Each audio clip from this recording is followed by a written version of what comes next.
Hi hello నమస్తే welcome back to అనంతరి కూడా నేను మీ గణేష్. సో మీరందరూ ఎలా ఉన్నారు కామెంట్ చేస్తారు, కామెంట్స్ చేయండి. నేనైతే చాలా బాగున్నమాట. సో మీరందరూ బాగుండాలి మనస్ఫూర్తిగా కోరుకుంటున్నాను.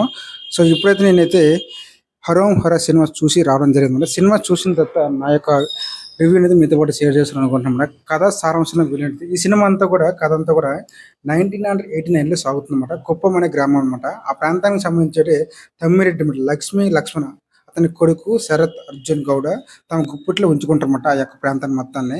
అక్కడున్న వ్యవసాయ భూములన్నీ కూడా కబ్జా చేస్తూ అడ్డొచ్చిన వారిని అంతం చేస్తుంటారన్నమాట.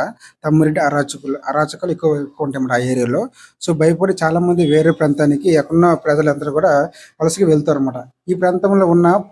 ఆ ప్రాంతంలో ఉన్న పాలిటెక్నిక్ కాలేజీలో ల్యాబ్ అసిస్టెంట్గా వస్తున్న మన హీరో సుబ్రహ్మణ్యం అంటే క్యారెక్టర్ అన్నమాట, సుధీర్ బాబుది. అదే కాలేజీలో పనిచేస్తున్న లెక్చరర్ అన్నమాట మాల్విక శర్మతో ప్రేమలో ఉంటారన్నమాట. ఓ రోజు అనుకోకుండా తమ్మిరెడ్డి మనుషులతో గొడవ అయితే జరుగుతుందన్నమాట. ఆ గొడవలో ఆ విషయంలో శరత్ అంటే ఏదైతే విలన్ ఉంటే విలన్ కొడుకు అన్నమాట. సో కొడుకుతో కాసేపు అయితే గొడవ అవుతుందన్నమాట. సో అదే కాదు ప్రిన్సిపల్కి వార్నింగ్ ఇవ్వడంతో సుబ్రహ్మణ్యాన్ని ఉద్యోగం నుంచి అయితే తీసివేయడం జరుగుతుందన్నమాట. మరోవైపు సొంతూరులో తండ్రి జయప్రకాష్ అన్నమాట, ఏదైతే హీరో ఉండో వాళ్ళ తండ్రి అయితే కొన్ని అప్పులు అయితే చేయడం జరుగుతుందన్నమాట. అప్పులు తీర్చడానికి అయితే 3 నెలల గౌరవ అయితే తీసుకోవాల్సి వస్తుంది. ఇలాంటి సమయంలో స్నేహితుడు అన్నమాట సునీల్ అన్నమాట ఇచ్చిన సలహా అయితే గన్స్ తయారు చేయాలని ఆలోచిస్తారన్నమాట సుబ్రహ్మణ్యం అన్నమాట. సో ఆ తర్వాత ఏం జరిగింది అనేది అయితే సినిమా కథ సారాంశం అన్నమాట. ఓ ప్రాంతానికి కొంతమంది దుర్మార్గులు సినిమా ప్రారంభం మొదలుకొని క్లైమాక్స్ వరకు ప్రతి సన్నివేశం పుష్ప, కేజీఎఫ్, ఛత్రపతి సినిమాలను గుర్తు చేస్తుందన్నమాట. ఇక విలన్లు చేసే అరాచకాలు చాలా పాత సినిమాలను అయితే గుర్తు చేస్తాయి. మన కేజీఎఫ్ స్టైల్లో సో సినిమా అయితే కొంచెం అనిపిస్తుందన్నమాట. ఆ యొక్క వెలివేషన్స్ అన్ని కూడా సినిమాను గుర్తు చేస్తామన్నమాట. సో కొన్నిసార్లు అయితే కొంచెం సిరగా అనిపిస్తుంది, కొన్నిసార్లు అయితే మంచి సీన్లు అయితే పడతాయి అన్నమాట సినిమాలు అయితే. సో హీరో ఎంట్రీ చాలా సింపుల్గా ఉంటుంది అన్నమాట. హీరోయిన్తో కూడా లవ్ ట్రాక్ అయితే నడిపిస్తూనే ఊర్లో ఉన్న ఏదైతే తండ్రి విలన్ ఉన్నాడో ఆ విలన్తో అయితే కొన్నిసార్లు గొడవలు అవుతూ ఉంటాయన్నమాట. ఆ టైంలో హీరో ఎలాగైతే బిహేవ్ చేస్తారనేది అయితే ఆ సంభాషణలు కూడా బాగానే ఉంటాయి అన్నమాట. సో లవ్ ట్రాక్తో పాటు రొట్ట కొట్టుడు విలనేజ్ అన్నమాట.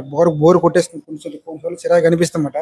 హీరో అయితే గన్స్ తయారు చేయాలని డిసైడ్ అయ్యే వరకు కథను నెమ్మదిగా సాగుతుంది. కొన్ని ఫైట్ సీన్స్ అయితే ఆకట్టుకుంటాయి. ఇక హీరో తుపాకులు తయారు చేయడం మొదలు పెట్టిన తర్వాత కొత్త పాత్రలు ఎంట్రీ అవ్వడం, ఇలాగైతే యాక్షన్ సీన్స్ అదిరిపోవడంతో ఫస్ట్ హాఫ్ కాస్త ఆకట్టుకుంటుంది అనమాట.